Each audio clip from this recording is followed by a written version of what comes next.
Hi, welcome back to my channel. My name is Nichelle, and today I am going to be doing a little book tag. I saw this tag on the Raven-Haired Readers YouTube page. Sorry, my brain is like a little slow. I just started following her because I saw her on Chandler Ainsley's channel. Anyway, although my novel that's coming out next year is a horror novel, I would say the genre I read by far and away the most of is romance novels. I love them, can't get enough of them. If you cut me open, I think I would be like 50% romance novels. And so I'm going to be doing the This or That Romance Edition with like all the questions. So I'm going to be going through them. I'm going to be looking down. My phone has all the questions on it, so that's what I'm doing. Great. So the first one is cliffhangers or happily ever afters. As far as the end of a book, I love a cliffhanger. I know that's probably a little controversial. I don't want the series to end on a cliffhanger, but I love a cliffhanger moment in a book. That is more fun to me than a happily ever after. Those moments where you're like, how is it gonna work? A good cliffhanger at the end of a book is more enjoyable to me. I'm hesitant about that because obviously at the end it needs to be a happily ever after, but I think those moments where you're like, what's going to happen next? If a chapter ends on a cliffhanger or if a book ends on a cliffhanger in a fun way, I think a good cliffhanger is better than a happily ever after.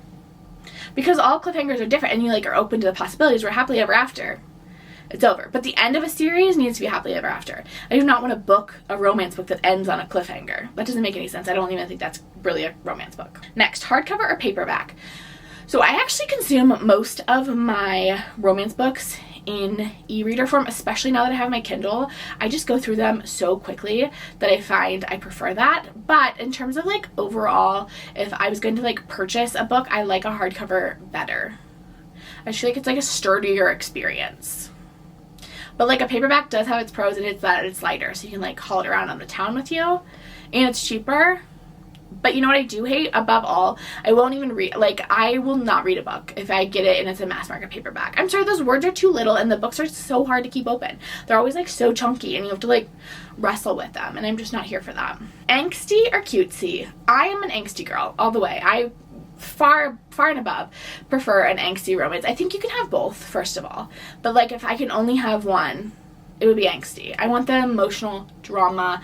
I want there to be tears. I want to cry in my romance books. If I'm not crying, I don't think I want it. Booktok or Bookstagram? By far and away, I love Booktok.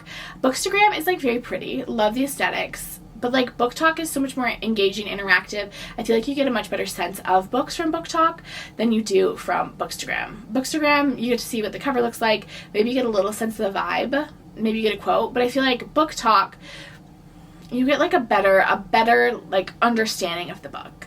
Also, Booktok has introduced me to some of my favorites. It's also introduced me to a lot of stinkers, but a lot of favorites as well. People or object covers? Real people? I do not like a real person on a cover, but I do like a cartoon cover. The Emily Henry covers, I really do enjoy those. I didn't used to, but they've really grown on me. But I think if it was real people versus objects, I think I would prefer an object. I don't like a real person, a full body real person. There are some exceptions. I don't know. I guess I don't have super strong feelings either way. But I would say object over real person. New release or backlist? Okay, my ideal situation is that I get on the hype train with a new release and then I can read their backlist. I want them to have a backlist. It's always kind of a bummer when you find a new, not a bummer, it's a good time.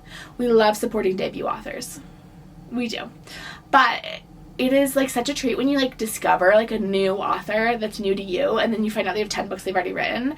That happened with me and Mariana Zapata last year, and then I just plowed through most of Mariana Zapata's backlist. I still have a couple books because I'm saving them, and she just had a new book come out. I'm very excited about it. I haven't started it yet because again, struggling with reading, and I also know that once I start a Mariana Zapata book, that is the only thing I'll be doing. I don't think any Mariana Zapata book has taken me longer than 72 hours to read.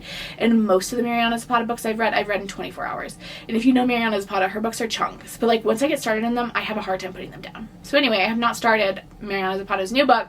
I'm very excited to. I haven't heard anything about it yet, but looking forward to it. But yeah, I would say I feel I get on the hype for new releases a lot, but I actually prefer a backlist title because I think normally a backlist title indicates they have a backlist, and that is such a treat and a delight to be able to cruise through an author that you really enjoy their writing style, their backlist. A TBR or free-for-all? I kind of have a combination of both. I sometimes get so excited about a book I need to read it immediately, but I actually do have like a pretty extensive like TBR. It's not like ordered. I'm not like, first I'm going to read this, then I'm going to read this, then I'm going to read that. But I do have like a chunky list of books that like I've heard about and want to read. It's actually like a Notion spreadsheet. I've talked about it multiple times. Maybe I'll make a video going through it. But I definitely have to like organize books I want to read because I hear about so many books and I want to read them. Open Door or Fade to Black. I can like really take either. I like don't have a strong preference either way. I think it can work well in either situation. I do sometimes struggle, especially with KU books. I think sometimes they get like a little bit too much. Honestly, I feel like once we've had like 3 like spicy scenes, like that's plenty for a book. I don't think I need more than 3 in most situations. There are some books I've read, especially a mafia romance, which I love, but like I'm just like skipping through those scenes. Like there's only so many variations you can do if we're doing like full spicy scenes that they can get a little repetitive. But like sometimes they're really good. Like I think Emily Henry's Beach Read, I like think about the spicy scenes in Beach Read, and I think those were like brilliant and like really gorgeously done. And I think they are better than a Fade to Black. I would probably lean slightly more Open Door, but like really can be fine either way. And I think sometimes authors do rely a little heavily on those spicy scenes to carry their books, and like that's never going to be the thing that pushes it up like a star ranking for me. Like a spicy scene is never going to be what like pushes it over the edge. Audiobooks or ebooks or paperbacks. For romance books, always paperbacks and ebooks. I don't think I've listened to a romance book, like a straight romance book, like ever. I'm not a big audiobook listener in general, but for romance, I love to like read them like fast. Like I love reading a romance book in 24 hours. And like with an audiobook, you have to, I like read faster than the audiobook reads, and I can understand the words in front of me faster than I could turn the audiobook up, if that makes sense. And so I prefer reading it like physically in front of me, seeing the words in front of me. Also, I get very uncomfortable when people are like audiobook sex scenes. Like they make me like so uncomfortable. I listened to the entire Court of Thorns and Roses series, except Silver Flames, on audiobook as like a re-listen before I read Silver Flames, and I was like so uncomfortable. Like I was so uncomfortable, and I don't even think that book is like, that book is definitely like spicy, but I don't even say it's like super spicy. I would say it's like kind of in the middle, like a medium spice level, and I was just like so uncomfortable. I just like having someone read those aloud to me makes me like want to hide in a closet. Kindle or not, I do love my Kindle. I got my Kindle for my birthday, so I've only had it for a couple months, but real MVP here. Baddie read or fly solo? For romance books, 100% fly solo. I have a hard time discussing a lot for romance books. Romance books I'm not reading for like a deeper message most of the time, Emily Henry being the exception, but I would like much rather read a romance book by myself. Other books, like give me a buddy read on like a fantasy series or like something that's like really thoughtful. Like I love discussing books with people, but not romance books. Like I'm just here for a good time. I don't want to have a conversation with you about it. Sorry. A small town or dark romance? I love both. I truly do love both, but I would say dark romance is my favorite. I like prefer that slightly. Not too dark though. Sometimes I get like, I'm like, this is violent. This is a little too violent. There's definitely a line, but I would say I prefer a dark romance over a small town. Just like I prefer a little more angst than cutesy. Similar thoughts there. New adult or adult? I actually, I'm gonna say something super controversial here. I think new adult is stupid. Not the books that like are classified as new adult. I think that's great, but I think that like trying to create a classification that is new adult is like silly. The reason we have those like age classifications for like kids is because like a third grader needs to have a different book to read than like a 15-year-old.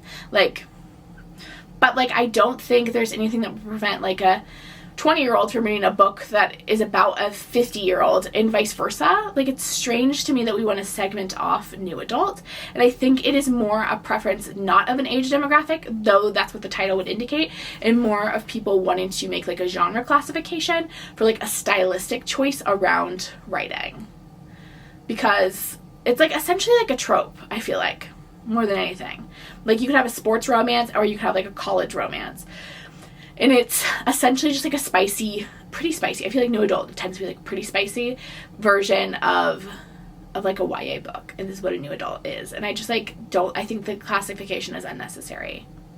Like, why are you saying, I don't know. It just like feels, it's a weird classification that I think describes a writing style, not an age demographic. And maybe that's my problem, is just like what we're calling it. But I just don't know if like there needs to be a shelf in the bookstore labeled that, or if we can just like talk about it like a sports romance, where like it's like a sub-genre.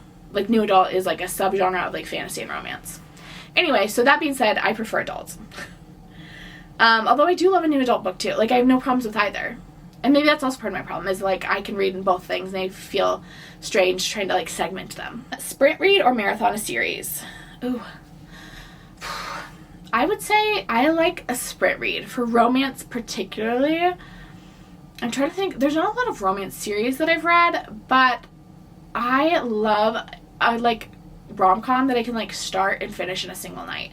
Like, that is like a truly enjoyable experience for me. Like, I can think of like very little better than like spending a night just like reading a rom-com. Alpha or Sweetheart Hero, I love both like a lot. Like, I love them both a lot, but like my brain was formed by Twilight, and so I'm gonna have to go with Alpha. That's like embarrassing to admit, but like Edward Cullen is what like wrote the dopamine receptors in my brain. Can't help it. Read multiple books or one at a time? I'm a multiple books at a time girl most of the time. I've got at least 3, normally 5 books going. Normally I've got like a kind of like cheesy romance book going, some sort of like literary fiction or like nonfiction going. Sometimes I have a thriller or a horror going. I often have like a classic going. I love to have a lot of variety because I am like a mood reader to the max, and so I need something that I can like is applicable to like any mood. Any mood I could be having, I should have a book on the go ready to read for it. Do you prefer your heroines to be baddies or damsels in distress? I love a damsel in distress. This might be controversial, but like, I do. Again, my brain chemistry was written by Stephanie Meyer. It's not my fault.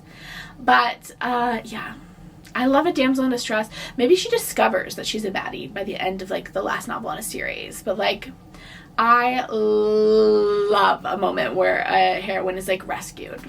Okay, last one, slow burn or Instalove. Who the heck would pick Instalove? Who? Slow burn. Slow burn all the way. I want all of the angst. I want all of the tension. I want it to take forever. Mariana Zapata's Wall of Winnipeg. I read that book and I said, is there anything more I could want in a book? This was 800 pages. They did not kiss until page 750. And I was like, perfect. Chef's kiss. I love slow burn. Slow burn until the day I die. Anyway, just all the questions from the romance reading preferences tag situation. I enjoyed that. That was kind of fun, kind of fresh, kind of cute. I will leave the questions down below if you want to participate. That's all I have for you today. I am so excited to start reading some books now that my edits are due. I'm talking in the future now because currently I'm actively working on my edits. But when you're watching this, hopefully I've turned in my edits. I've sent the email. They're gone. They've floated away to my editor. And now I'm free. And I'm going to read some great books. 6 of Crows is up on the docket. I have started a reading vlog for that, even though I've read like 7 chapters. So excited to read the 6 of Crows duology. That's coming. Like I mentioned, Mariana Zapata has a new book that I'm eager to read. I'm hoping to get in some spooky books because it is October. Good things are gonna come. I'm gonna read so much good stuff this month. Talk to you later. Subscribe if you want more book things or you want to see my little face in your little subscription box. It'll be fun. It'll be fun. You'll love seeing me there. Okay, bye.